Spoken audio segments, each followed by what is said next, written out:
ఆ రోజే నేను చెప్పింది, all isms are over, only ism is going to survive, that is tourism అని ఆ రోజే చెప్పాను.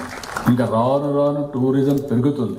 ఇంకా చాలా మంది ఇప్పుడు మనం చూస్తున్నాం, ప్రతి ఒక్కరూ 3 నెలలు గట్టిగా పనిచేస్తే ఒక వారం రోజులు లీవ్ తీసుకుంటున్నారు. ఆ వారం రోజులు ఎక్కడికి పోతారంటే నేరుగా హాంకాంగ్ పోతారు, లేకుంటే మాల్దీవులు పోతారు, లేకుంటే దుబాయ్కి పోతారు, లేకుంటే సింగపూర్కి పోతున్నారు. మన డబ్బులు, ఇక్కడ సంపాదించిన డబ్బులు వీళ్ళు ఎత్తకపోయి అక్కడ లక్షల రూపాయలు ఖర్చు పెట్టే పరిస్థితికి వస్తున్నారు. ఈ రోజు ప్రపంచంలో ఎక్కడికి పోయినా మీరు చూస్తే ఎక్కువ టూరిస్టులు మన వాళ్ళే ఉన్నారు.